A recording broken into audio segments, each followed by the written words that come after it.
아니, 그리고 저는 이제 여러 가지 개별 각계의 공소 사실에 대해서 유죄 판결을 하는 과정에서 좀 눈에 들어왔던 장면이 있었는데 뭡니까? 결국 국무회의를 이제 한덕수가 이랬다는 거잖아요. 공소 사실에 의거하면은 네. 윤석열이가 법을 아는 것 같지만 그냥 무대 보니까 대충 계엄 선포하고 이렇게 군 보내려고 했더니 한덕수가 국무회의를 해야 됩니다. 그리고 이런 외관을 갖춰야 됩니다. 이런 식의 취지의 건의를 했다라는 건데 거기에 대해서 이제 말 그대로 이제 그 유죄를 선고하면서 이진관 부장판사가 충분한 심의를 하지 않았다고 한 근거로 된 내용이 굉장히 재밌었는데 쉽게 얘기하면 한덕수 너는 네 주장 법정에서 하는 주장대로 한 번도 계엄을 말린 적이 없어 이런 식의 얘기했고 어떤 근거를 가지고 말을 했냐면은 네. 당시의 대통령실에는 원격 회의 장치가 있었다는 거예요.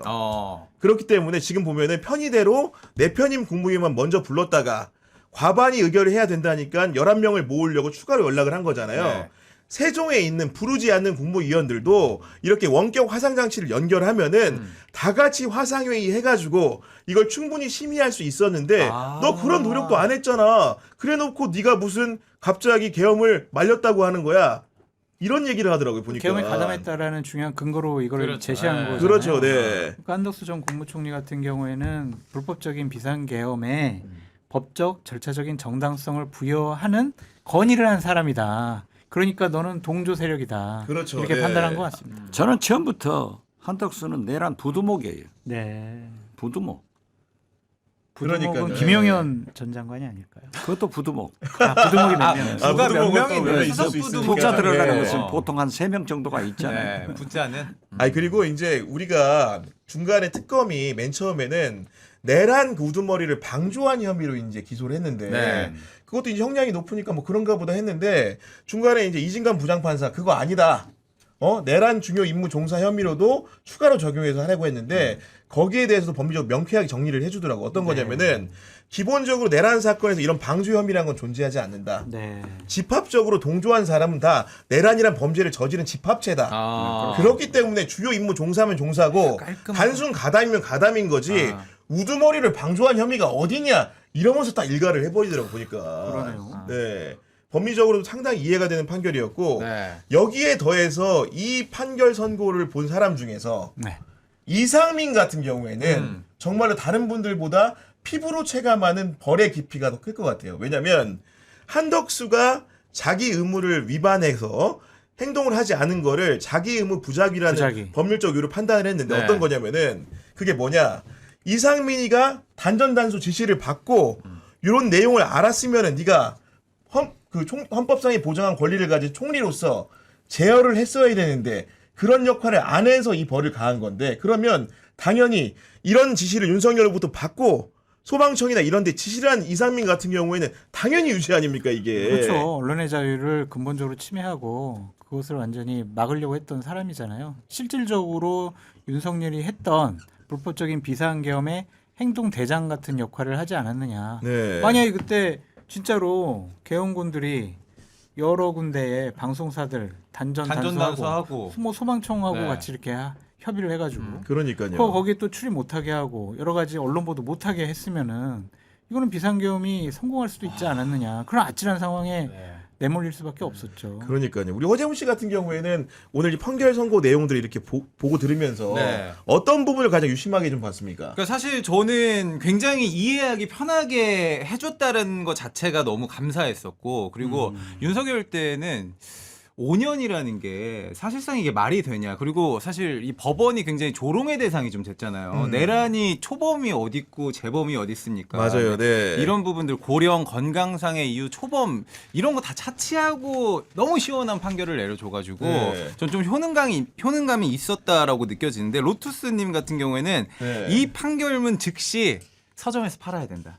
서점에서 팔아. 단권으로 만들어가지고. 근데 이거는 법조를 공부하는 친구들 말고도 일반 국민들한테도 굉장히 깨우침을 좀 주는 판결문이 아닐까. 아니 실제로 문영배 재판관이 헌재 소장 대행으로 이제 선고를 했던 그 윤석열의 탄핵 결정문 같은 경우에는 서점에 원문 전체가 다 실려서 책으로 나왔어요. 근데 오늘 제가 들어보니까 감히 제가 말씀드리건데 논리적 구사력이나 여러 가지 그런 사고의 참신성 이런 것들을 생각해 보면은 그 헌재 결정문보다 전 개인적으로 이진관의 한덕수 판결문이 훨씬 더 놀랍다고 생각을 합니다. 아. 왜냐면은 기자들이 생각하지 못했던 논점도 있고요. 그런 부분들을 전개해서 유죄를 선고하는 방식이라는 게 뭔가 굉장히 노력이 많이 기울여져 있다. 한강 작가에 이어서 노벨 문학상까지 문학상 받는 거 이게 아니야? 문학상 안 되죠. 문학은 문학은 아니잖아요. 허구니까 안 되죠. 그러니까 예. 사실주의 문학 뭐 이런 거 아니 말고 생기면 되는 거지. 픽션, 논픽션. 트럼프 보세요. 근데 저기 안 이게 좋다고 뭐 그림 더 영화보다 영화 같은 사실입니다. 지금 이게 대한민국의 평화를 가져왔으니까 평화상 네. 쪽으로 평화상 평화상 쪽으로 가는 트럼프랑 거고. 경쟁. 아니 그리고 이게 보면은 정말로 이제 딱 그 한덕수의 23년의 중형을 못 박은 게 그러니까 국헌 문란행위 쉽게 내란이라는 것은 그런 건데 이런 것들에 대해서 고의성을 인정한 거예요. 제가 볼 때는 어떤 거냐면은 한덕수가 늘 얘기하는 게 나는 그 전까지는 계엄 몰랐어요. 갑자기 불러서 들어가 봤더니 계엄 얘기를 한 거예요. 소극적으로 했고 나중에 국회에서 해산 의견하길래 바로 제가 해제했습니다. 나는 소극적으로 방조한 사람이에요. 그게 한덕수의 추잡한 인간성이에요. 네. 머리 좋고 똑똑한 놈들이 맨 거짓말만 하니까 나라가 이꼴되고. 그러니까요. 그런 진짜 부분에 나쁜 사람이에요. 대해서 경종을 울리면서 너는 충분히 그날 행위를 낱낱이 분석을 해보니 아니 3명 임명하라고 그러니까 그러면 나 아무 책임 안 물려. 너 물을 게 없잖아. 네가 네 얘기 안 봐요. 그거면은 네. 다 거짓말. 야 그러고 보면은 진짜 우리 의원님 말씀하시지만은 그 말 그대로 비상계엄을 수습하려고 하는 과정에서 한덕수가 보여준 놀라운 정치적 변신이라는 것은 지금 곱씹어봐도 굉장히 소름 끼쳐요. 근데 그게 전 이렇게 봐요. 자기가 무슨 죄를 저질렀는지 자기가 제일 잘 알잖아요. 이것이 만약에 정권이 넘어가서 수사를 받게 되면은 자기는 중형을 피할 수밖에 없다. 네. 중형을 맞을 수밖에 없다라고 본능적으로 생각을 해서 본인이 계속 권력을 유지하기 위해서 저런 대통령 출마라는 대선을 나가는 네. 게 최후의 어떤 카드였군요. 이게 안 되면 난 큰일 난다. 나가리다. 그렇죠. 이런 정도 확신이 그때부터 있었기 본인이 때문에. 위기감을 느낀 것이 아닌가 그런 그리고 생각이 아까 우리 의원님이 네. 그 머리 좋은 놈들이 그렇게 나쁜 짓 한다고 하셨잖아요. 오늘 이진관 부장판사가 한덕수가 헌법재판소에서 간 위증들이 있잖아요. 쉽게 네, 얘기해서 네. 대통령실에서 문건 받았는데 네. 그런 적 없다고 한다거나 그렇네요. 아니면 이상민한테 김효인이가 문건 준 걸 못 봤다고 거짓말한다거나 이런 행위에 대해서 뭐라고 이렇게 시원하게 일갈한 줄 아십니까, 의원님? 뭐라고 했냐면 피고인의 예를 들면은 그 학력, 경력, 사회적 지위를 더해 보면 그 사건이 계엄 선포가 벌어진 지 3개월 만에 대국민 담화나 포고령이나 대통령 지시사항 문건을 받은 걸 기억 못했다는 거를 수긍하기가 어렵다 이렇게 머리가 나온 거예요. 좋으니까 걸렸네. 너 그렇게 머리 좋은 놈인데 어. 그건 기억이 안 나? 이렇게 하면서 유죄를 세게 때리고 버린 겁니다. 지금 보니까. 의원님 같은 경우에도 진짜 한숨만 여러 가지로 나오십니다. 예. 이 윤석열에 대해서 천주교 정의사재단에서 천주교 광주 대교구 옥시문 대주교가 초안을 잡았다는데 윤석열한테 왜 사람이 요 모양이냐? 그런데 한덕수 왜 저 모양이야 진짜? 요 모양 저 모양. 아니 그러니까 얼마나 이렇게 소년 출세를 하고 네. 말 그대로 누구 말대로 장원급제하듯이 뭐 총리가 되고 하면 뭐 합니까? 인생 말년에 정말로 어떻게 국민을 위해서 국민 편에 섰다고 한다면은 이 사람이 영어의 몸이 돼서 남은 인생을 보낼 일이 있었겠습니까? 그런 의원님 지금 결정을 23년이면 다 형 집행 마치고 나오면 몇 살입니까? 한덕수 씨가? 지금 79세거든요. 만으로. 글쎄. 그러니까 100세 넘어서 나오셔야 100세 되는 거예요. 넘어서. 네. 102살. 그러니까 아마도 그 선고문을 접했을 때 그 한덕수라는 사람의 마음이 이입은 하기 어렵겠지만 좀 어떤 생각 들으셨을 것 같아요?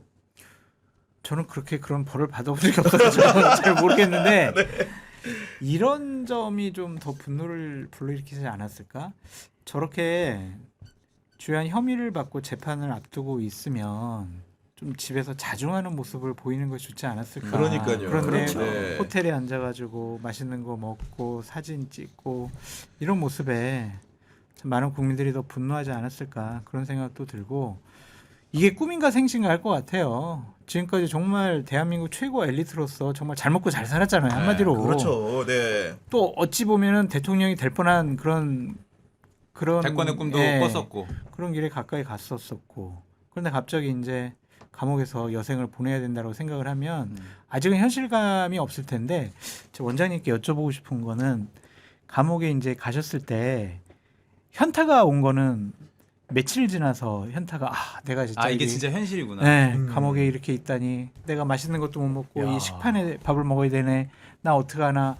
이러한 깨달음은 언제 이렇게 저는 한 번도 못 느껴봤어요. 아, 그러세요? 3년 살면서 나는 죄가 없기 때문에 네. 떳떳하시니까. 또 남북관계 개선을 위해서 그렇죠. 일했기 때문에 노무현 임기 5년 내로 나는 나갈 수 있다. 네. 항상 희망 속에서. 네. 그리고 내가 나가서 정치를 하면 이렇게 하겠다. 이런 생각을 했지. 그냥 그럼 보통 사람들은 언제 현실 깨닫고 좌절하게 됩니까? 한 일주일, 되게 열흘, 한 달? 한 달, 한 달이요. 한 달 정도 돼야지 진짜 그러면 못 이제 나가는구나. 소위 우리 같은 사람 한덕수, 이제 윤석열 같은 사람을 범털이라고 그래요. 범털. 범털들이 처음에 구속돼서 가면은 기름기가 있으니까 잘 견뎌요. 네. 그런데 한 3개월, 4개월 되면은 이제 기름기가 빠져. 그래가지고 확 건강이 나빠져서 왜 거기만 들어가면 아프냐? 다 아프게 돼 있어요. 아 그렇구나. 적응을 네. 못하니까. 이게 난방도 잘 안 돼 있습니까? 뭐 바닥 온돌 냉난방이. 난방이라든지. 지금 많이 좋아졌는데 네. 제가 처음 들어갔을 때는 커피도 안 줬어요. 그런데 지금은 커피도 주고 그 심야 전기를 쓰기 때문에 밤에 와서 따뜻해요. 네. 따뜻하는데 네. 겨울은 껴입고 자니까 버틸 수 있는데. 버틸 수 있는데 여름 덥잖아요. 에어컨 없습니까? 없죠. 중앙 에어컨. 선풍기 저 선풍기? 꼭대기에 조그만 선풍기가 뱅뱅뱅 돌다가 네, 시간 네. 되면 딱 꺼져버리고 시간 되면 꺼지는구나. 그걸 또 1시간 걸고 또 30분 꺼지고 그러니까 네. 여름이 힘들겠죠. 여름에 힘들어요. 그리고 사실 의원님 같은 경우는 정치 활동을 오래 하시면서 그런 부분에 단련된 사람이라고 한다면은 네. 한덕수 같은 경우에는 관료만 했기 때문에 다 못하지. 그런 결기나 투쟁심이나 그런 욕망이나 이런 것들이 없는 사람이라서 스스로가 더 힘들 가능성이 클 것 같아요. 급격하게 쇠약해질 수 네. 있겠네요. 정치인은 그래도 희망이 있잖아요. 예. 저랑 같이 구속된 뭐 장관 이 사람들은 그냥 툭툭툭 쓰러져요. 지금 시청자들이 그 커피 마실 수 있다고 했더니 왜 이렇게 특혜를 왜 받으셨나? 커피를 주냐 혜택이 왜 이렇게 많냐 지금 이런 식으로 지금 아니, 벌써부터 아이스 지금 아메리카노입니까 의원님? 커피 봉지 커피를 사 먹어요. 사 드시는 거. 그거는 영치금으로 아마 당연히 또할수 이제 있는 사 먹는 거니까. 영역일 것 같고 네. 아니 제가 법사위원을 하면서 감옥 갔다 와서 죄수도 인간이다. 그러니까 식비 같은 것을 올려주자 하고 내가 하면은 박영선 전 장관이 우리 법사위원 하면서 네. 대표님은 진정이라 밤낮 죄수들을 올리자 간다고. 친정이 있어서 그런데 올릴 것은 올려야죠. 굉장히 세네요. 친정이에요. 발언이 아무튼간에 우리 박지원님이 처우 개선까지 아니, 근데 저기 나서셨다. 교영 씨 네. 오늘 댓글이 네. 구교영 오늘 왜 이렇게 신났냐고들 다들 저기 아, 신난 게 하시는데 아니고 제가 오늘 신나지 않는 국민이 이상한 없죠. 국민이에요. 다들 지금 회식하러 가신다. 아니 저도 이게 선고문을 보고 사실은 정말 저도 울컥했다니까요. 근데 이제 그거를 들으면서 제가 귀가 굉장히 즐거웠던 건 어떤 거냐면은 내가 생각지도 못한 논리를 전개하고 조금 더 국민의 의중을 더 깊게 파악을 하는 판사가 있을 수 있구나. 여기서 놀란 거. 저도 하고 많은 선고문을 받고 판결문을 많이 읽어봤기 때문에 여러 생각이 있고 기대도 어느 정도 하고 봤는데 솔직히 말하면 지난주에 판결 선고가 그러하다 보니까 네. 이번 주에 이진관 판결문에 대해서는 내가 실망할 수도 있다는 전제를 갖고 들은 거예요. 그래요. 근데 그러다 보니까 이 판결문이 놀랍게 들린 겁니다. 그런데 솔직히 뭐 네. 구교영 기자님 이중 플레이 하는 거 아닙니까? 왜 어떤 거예요? 옷은 빨간색 옷 입고 지금 말은 지금 막 이렇게 시원하다 그러고 우리가 다 동서 지금 통합, 여야 통합 다 이렇게 줄타기 해야 하는 되는 거 거 아니에요? 아닙니까? 지금 보니까 줄타기 하는 거 아니에요? 지금? 아니 방면도 바꾸고 색깔도 바꾸니까 괜찮아요. 색깔이 이제 곧 바뀌는군요. 예. 제가 속옷 색깔을 못 보여드려가지고 지금 속이 어떤 사람인지 지금 안 보고 보니까 싶어요. 이런 생각이 좀 드는 건데